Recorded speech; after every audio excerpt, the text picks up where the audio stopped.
Hi Stories channel here. Today we are going to take a look at 2018 psychological horror film called The House That Jack Built. The movie begins with a preface from a man who narrates 5 incidents from his life over the course of 12 years. First incident. Along a deserted road amidst the forest, we see the protagonist named Jack driving towards his destination where he gets stopped by a woman whose car has a flat tire. She asks for his help as her car jack is broken, but Jack stays cold to her requests. Nevertheless, the woman doesn't back down and annoyingly convinces him to drive her to the blacksmith named Sonny, who can repair the jack. Thus, they drive along, but the woman talks excessively along the ride and calls Jack a serial killer. He ignores her until they reach the blacksmith's workshop. Even there, the woman doesn't stop blabbering as Sonny welds the jack. After it's done, they return back to lift her car, but the iron breaks again. Jack is severely exasperated as the lady begs him to drive back to Sonny. But on their way, she agitates him to a boundless extent and calls him a wimp. Anger fuels his actions and he lifts up the car jack and smashes it in the woman's face. After the blackout, a background conversation plays between Jack and another man. On screen, Jack talks about the famous pianist Glenn Gould and further proceeds to justify his murder as a form of art. Just as cathedrals were built upon using materials, the car jack was the material for the art of murder. Now that Jack is an engineer, he explains how he wants to build a house on a land of his own. Moreover, he states that he suffered from compulsion since childhood and has OCD.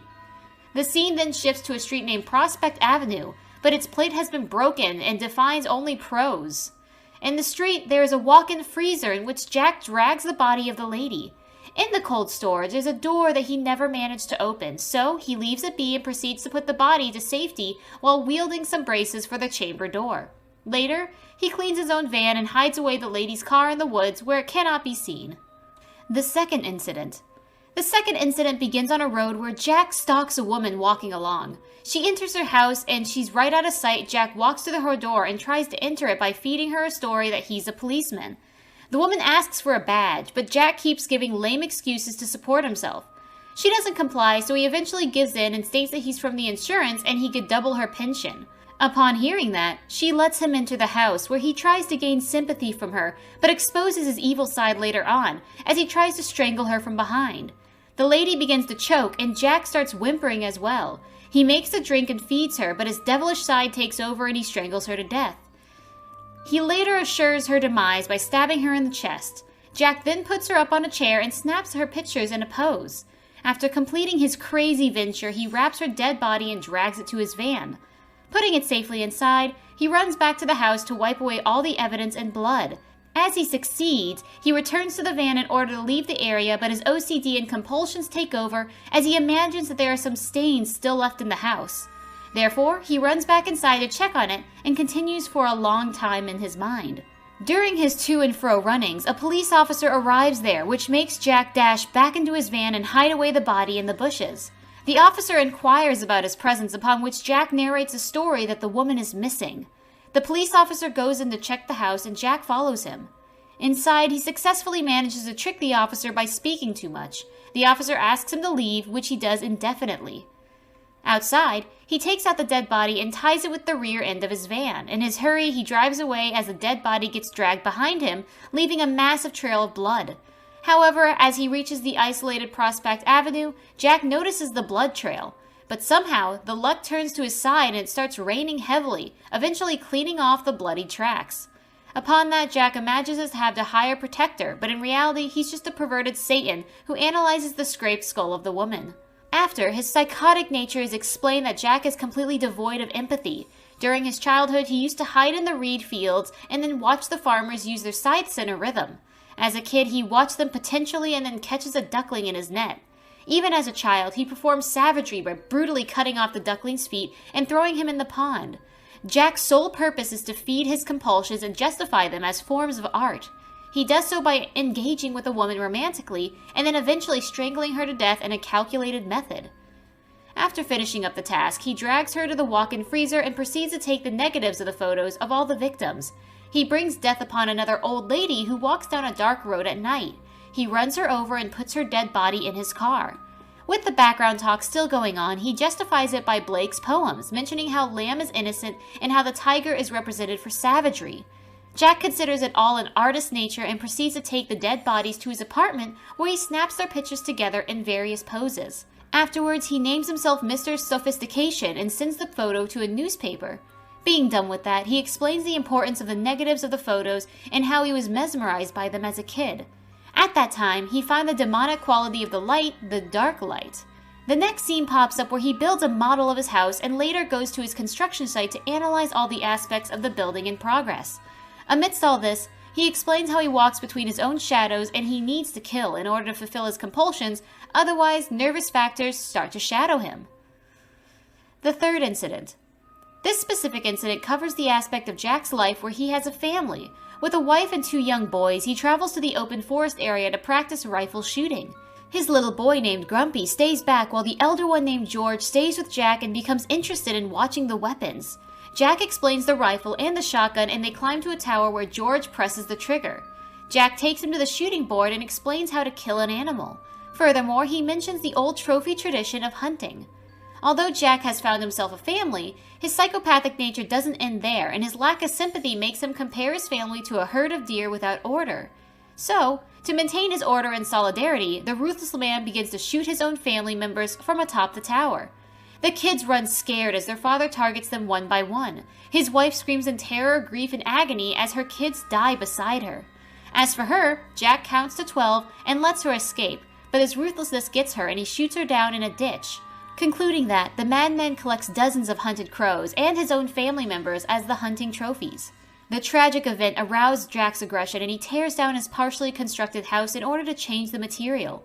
In anguish, he breaks away from his models of the house as he can't seem to derive an answer from his confusions. After, the camera shows yet another satanic version of Jack where he goes into the anteroom and tries to change the expressions of Grumpy's dead body. The hooks and the procedures turn the kid's corpse into a hideously menacing smile child, and Jack claims him to be a credible human being. The fourth incident. This incident covers Jack's story about the romance. We witness him getting out of the car using crutches to pretend to be harmless.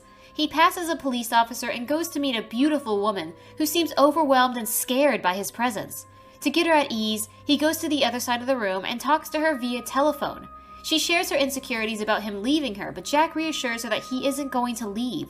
The reassurance calms her down and they start to get along well. The girl gives her name as Jacqueline, but Jack states her as Simple. As they talk, Jack claims that he's a serial killer and has murdered over 60 people, which Jacqueline refuses to believe. Jack ignores her innocence and proceeds to undress her to trace circles around her breasts. The awkwardness of the moment causes Jacqueline to get up and leave. She walks out and talks to the police officer who is parked outside, but the officer simply refuses to believe her. In the interim, Jack also walks out and claims that he's murdered over 60 people. The officer considers them drunk and leaves the scene. On the other hand, Jack cries in a corner and gains all the sympathy from the innocent woman. He apologizes to her and she forgives him, so they go back inside where Jack lays asleep. Jacqueline tries to call for help but finds out the phone cord had been cut. She tries to flee the apartment, but Jack catches up on her and threatens her. He forces her to scream for help, which she does, but nobody comes for her rescue.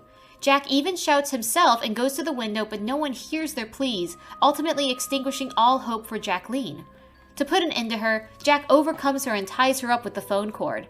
He uses a knife to operate on her body and the scene blacks out with her screams. Later, the psychopath Jack walks out, thrusts a cut-off breast on the police car, and leaves without any resentment. After all this, he explains his admiration for artworks preceded by a demolition into construction called the Noble Rot. The formation of the best wines, the creation of the iconic buildings, and the destruction of his own timber house once again. Amidst all this, Jack talks with a man called Verge and debates on the value of icons. How the airplane named Stuka was made to enforce terror on the enemies due to its screeching sound as it dived. Jack admires the sadistic nature behind it, and Verge debates with a story of love, humanity, care, and dignity. Unfortunately, Jack refuses to accept it in his nature and proceeds the final act where he buys some bullets from ammunition and gives the payment from a pouch made out of human breast flesh. The fifth incident. The final showdown shows that Jack is getting help from Sonny in order to prepare an iron stand. As it's prepared, Jack takes one of his victims at gunpoint and leads him to the walk-in freezer where the other victims are already kneeled and lined up on the iron frame. As Jack aligns the new guy in front of them, it is revealed that he is conducting an experiment of his own and trying to check if he can shoot through the heads of all of them with a single full metal jacket bullet. As he lines up the rifle, the new guy states that it's not a full middle jacket bullet, which enrages Jack, and he drives back to the ammunition shop. Upon reaching the store, he forces the guy named Al to give him the actual rifle bullets, but Al refuses to give it without the ID or authentication. After having a massive row, Jack leaves in anguish while Al returns to the phone and gives the call to the local police. On the other hand, Jack drives to a secluded area and runs down the road where his van gets stuck. He then gets out and runs to a caravan to meet an old guy named SP. Just as Jack enters the van, SP pulls out a revolver on him and makes him sit down. Jack begs for a full middle jacket bullet, but SP doesn't listen and calls the local police to inform them that he has captured Jack. To tone it all down, Jack uses a strategy and talks about their old times together in order to melt his heart. Just as SP lowers the gun, Jack thrusts the knife up into the old man's throat and kills him. Afterwards, he proceeds to steal the bullet from his collection. In the meantime, a policeman arrives at the caravan from SP's call, but Jack murders him as well and steals his police car to return to Prospect Avenue. Once back inside, he confirms that it's a full middle jacket bullet and proceeds to take aim from the rifle, but it doesn't focus. During this, the police arrive in the street. In the meantime, in order to fully aim at his victims, Jack needs to move the rifle back, so he breaks the lock of a huge door and opens it to another chamber. In there, he focuses through the scope to aim at the victims' heads, and just as he's about to pull the trigger, he hears someone call his name. Upon turning the light on, he faces an old man clad in black, who introduces himself as Verge.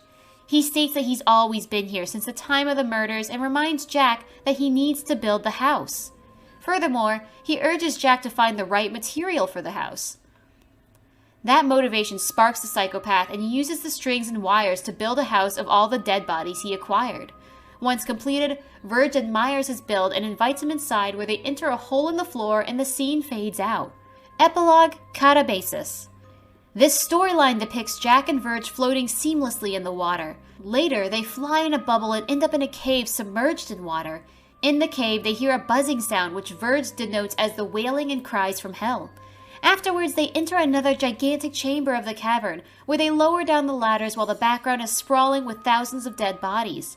With that, they both pass through the localizations of hell and the blood-ridden paths into a boat amidst a raging sea.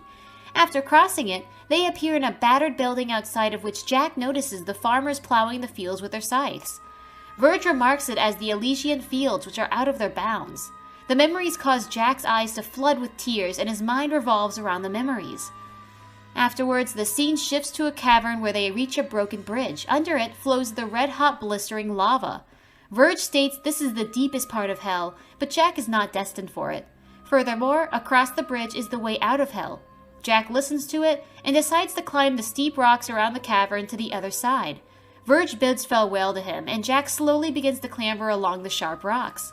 But as he reaches halfway across the path, Jack starts losing his grip. Eventually, he slips and tumbles down to the deepest, blistering pits of hell, ultimately putting an end to the film. Drop a comment below letting me know how you found the video. Make sure to like, subscribe, and ring the notification bell. Thanks for watching, guys!